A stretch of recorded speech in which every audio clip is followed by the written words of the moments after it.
Welcome to the creative space where each line and each layer of color will turn simple ideas into vivid and vibrant works of art. Today we will explore together how to draw a familiar and attractive fruit, a bunch of grapes. Grapes are not only rich in vitamins, but also have a round shape, eye-catching colors, and clusters of grapes tightly wrapped together, all of which are great inspirations to practice drawing skills. Observe light, shadow, and surface details to make them natural and vivid. In this video, I will guide you step by step from sketching the overall shape of each grape, building the whole bunch of grapes, coloring, handling light and shadow until the picture looks vivid, close, but still has depth and appeal. Prepare your drawing paper, pencils, and paints, and join me on this creative journey. To start, observe the overall shape of each grape.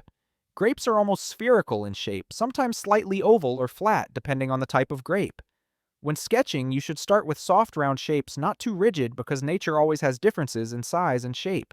This is the basic step for you to build a balanced and harmonious bunch of grapes. You can sketch a few large grapes in the front and smaller grapes behind, creating a sense of depth and space. You don't need too many grapes at the beginning, just a few, to guide the layout of the bunch of grapes. After having the shape of each grape, the next step is to build the bunch of grapes. Observe how the grapes wrap tightly together. The upper grapes often overlap the lower grapes, and the smaller grapes fall to the edge of the bunch of grapes.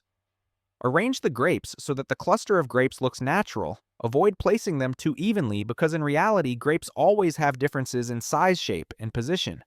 At the same time, add the main stem as the axis of the bunch of grapes from which the small stems connect to each grape. This is an important step to make the painting look vivid and realistic. Next, we will add details to the surface of each grape.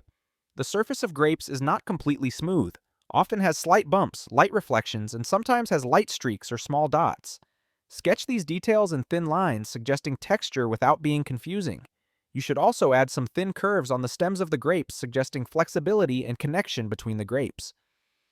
These small details help the grapes look natural, round, and soft, while also highlighting the light reflections on the surface of the fruit. Once the basic shape and details are complete, we move on to the step of coloring the base of the grapes. Grapes come in a variety of colors, from dark purple-green, dark red, to light pink, depending on the type of grape you choose. Start by applying a base color to each grape.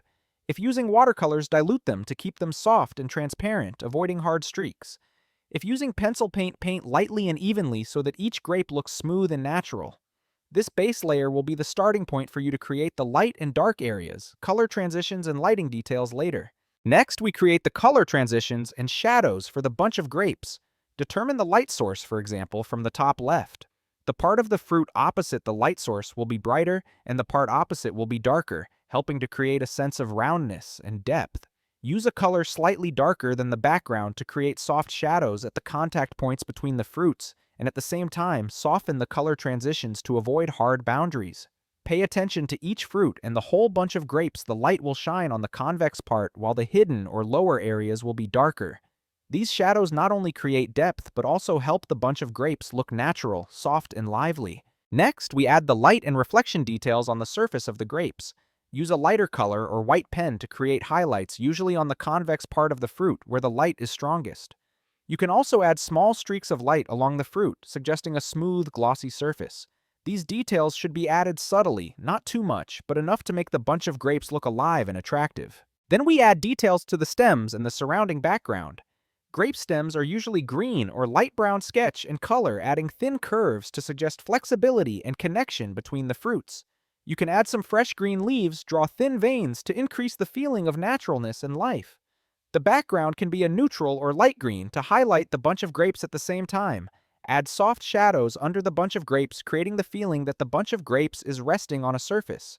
In the final step, observe the picture as a whole. Check the lines, color, light, and shadow.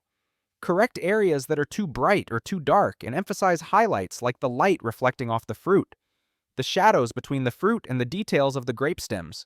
When you're happy, you've created a vibrant, rounded, intimate, yet dimensional bunch of grapes that's beautiful and engaging to the eye. You can try drawing more bunches of grapes with different sizes, colors, and positions stacked on top of each other or combined with other fruits to create rich and vivid compositions. Practicing many versions will help you master the techniques of sketching, coloring, shading, observing details, thereby improving your creativity and practical drawing skills. Always observe the details around you, carefully experiment with different techniques and color schemes, and enjoy the joy of creating in every stroke. Thank you for accompanying me throughout this video. I wish you lots of creative inspiration and see you again in the next drawing sessions where we will continue to explore and create vivid works from the nature around us. Always keep your passion observed carefully and experiment so that each painting becomes unique and vivid.